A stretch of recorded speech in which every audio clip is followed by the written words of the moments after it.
Are you an online business owner and have you been burned by outsourcing? When I ask that question, what I mean is if you've tried to outsource before, if you've tried to hire from Upwork, Fiverr, OnlineJobs, and maybe in some of these Facebook groups and you were just trying to DIY this thing, then it's very possible that you might have failed in this process before, or you've had some problems in trying to make it work.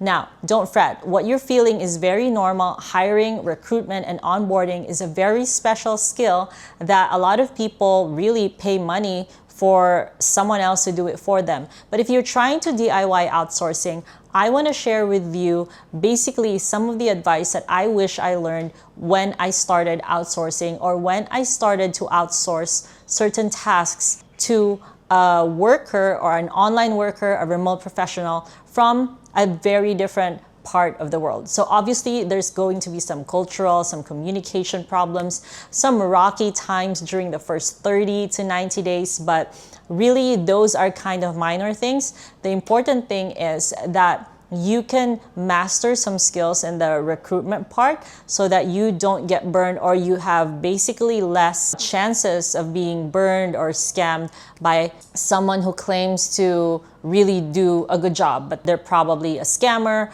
or they're probably just moonlighting or job hopping. That's really what I want you guys to avoid. So in my experience of over 15 years in outsourcing, and I have hired over 500 remote professionals from all over the world. I mainly focus in Philippines and Latin America, but a lot of the principles that I will share with you, of course, are very, very applicable wherever you want to hire in the world. Now, number one, I would say do your own version of a background check. So that could be checking out their social media, their LinkedIn, their website, typing their full name on Google and see what kind of results pop up. These things can really help. So don't scrimp on this, even if it's just an extra 15 to 30 minutes of your time. If you're really close to finding someone that you really like, someone that really shows kind of good promise, then I would say do your own version of a background check. If there's any paid services that you can hire that can do a good job at searching for certain information about someone's background,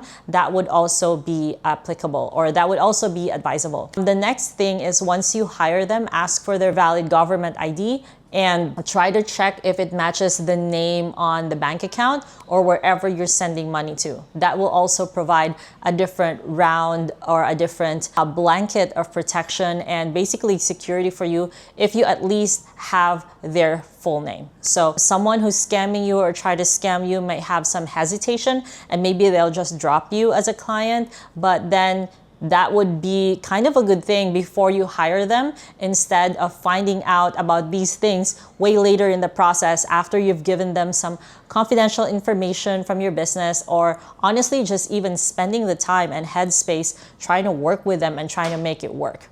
My number two advice is have a lot of disqualifiers and do not give second chances. So don't be too forgiving. If you are the kind of person who really values English proficiency, if you really value the way that someone presents themselves on a call, maybe you're hiring for a customer-facing role, then I would say require a 3-minute video. Ask them a few questions, ask them to speak in English. If you have a certain task or a certain platform that you really want them to know, then have a paid test task, give them a test task. So obviously some freelancers and some people on the working side of the equation may also think, oh, I might be getting scammed by this client. So the best way that you can really go about test tasks is after you have searched for someone that looks good on their resume and you have checked their background, I would say the next step is to interview them. And if you like them, the next step would be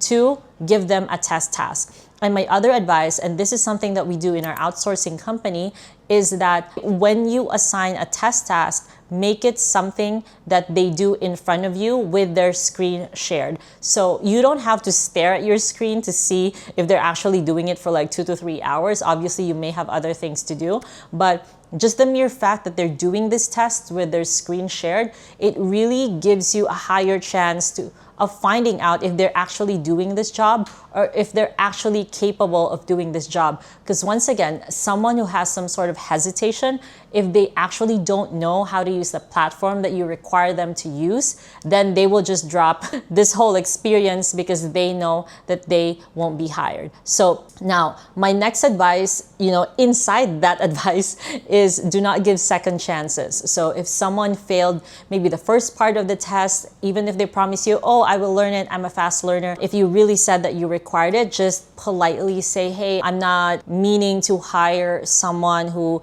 is about to learn this. I really meant to hire someone who's already learned this one or already has experience in this process, in this platform.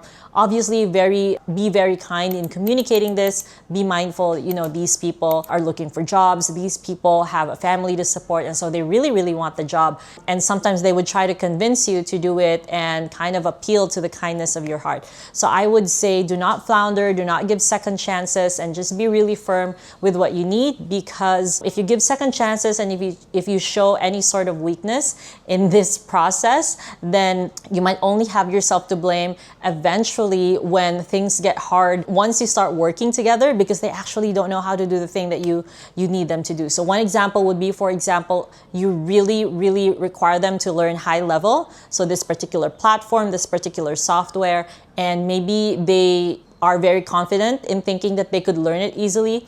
So they applied to the job, but they actually don't know how to do it. So if you have a basic task for them to do where they share their screen, or if someone claims to be AI fluent or AI empowered, but they can only really do super basic chat GPT, then they might not be a very good candidate. So my next tip is about the payment. So another way to protect yourself from getting scammed or from getting burned with outsourcing is to protect the payments that you send. So I think PayPal does some protection through invoicing. There's also certain credit cards that provide easy chargeback deals or easy chargeback kind of processes. I think Chase offers this one. That would also be an option, especially if you have just started working with this person is on the other side of the world. It's always better to protect yourself. And also, I would say it is pretty reasonable for a lot of people to request for the payment or some sort of payment upfront before they start working. Another thing that you can do is furnish a very, very simple contract or terms of agreement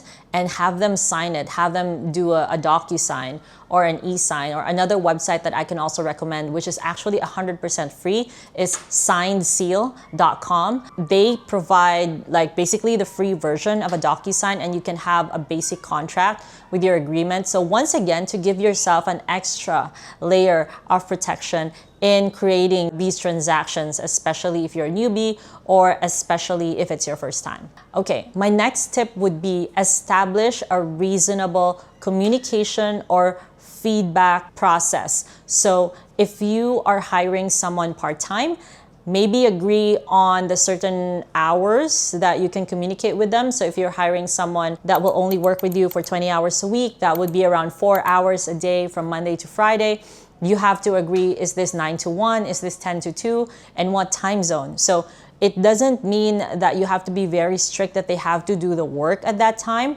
But my recommendation would be doing this and putting this in your agreement so that you can agree what is the expectation on communication. So for example, if they did a task and they didn't do it quite the way that you want it to be done, then you can give them feedback. And this is the time block that you expect them to reply to you or to also give you feedback. So establish these expectations in terms of communication. How are you communicating? Is it going to be through Slack, WhatsApp, email, through the project management platform that you will be using? So try to develop this with a freelancer that you're working with or whoever you want to outsource, or put it in your terms of agreement so that it's also very, very clear that this is part of the deal, this is part of what you're paying them. And I would 100% recommend that you add that communication clause as part of your agreement, as part of the job that needs to be done, because it will really, really give you a lot of peace of mind to just know that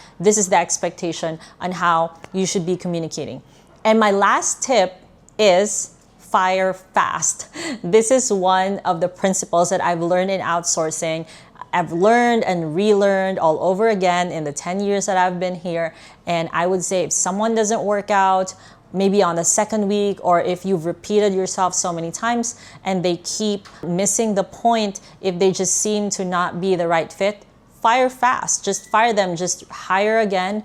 And if you feel like you've communicated everything, you've provided everything. But before doing that, I would also advise ask for feedback. It is not just them as the worker, it's also you as the boss or the client that may have something to improve on. So I know it's not that easy to find someone because recruitment and onboarding and testing, those are entirely different skills that I don't expect a lot of entrepreneurs to have naturally. In fact, those are actually skills that you develop over time from years of experience, just like what we do in our outsourcing company. But if you feel like you've given everything and you've been reasonable and you've been patient and they still are not getting it, maybe they're just not a good fit for the job, or maybe they are not giving you 100% in the time that they're supposed to do the work with you and in the time that they're supposed to give you their 100%. Now, this doesn't mean that if you hire someone part-time, you expect them to do full-time or that you expect them to not have other clients. But of course, the basic expectation is to get the work done and to do the work in the hours that you paid for. So that would be kind of my set of advice. If you are confident that you can do everything, or if you can do as much as you can as you are trying to DIY outsourcing, those would be my top tips. Do your own version of a background check, have a lot of disqualifiers, and don't give second chances. Protect your payment, establish your basic expectation for communication, and lastly, fire fast. Now, if you feel like this is a lot of work and a lot of things that you feel like you're not good at, find us at Proximity Outsourcing and we'll be super happy to help you out. We take care of all of these things so that you can just rest easy, have peace of mind that a very, very experienced team is doing the hiring, recruiting, and management for you. So feel free to send me some of your questions at our website, proximityoutsourcing.com, or book a call if you need some clarity, if you need advice on what role you need to hire. We'd be so happy to help. Of course, like and subscribe if you need more tips on how to grow your online business by hiring remote teams in Philippines and Latin America. I'll be here. Thank you.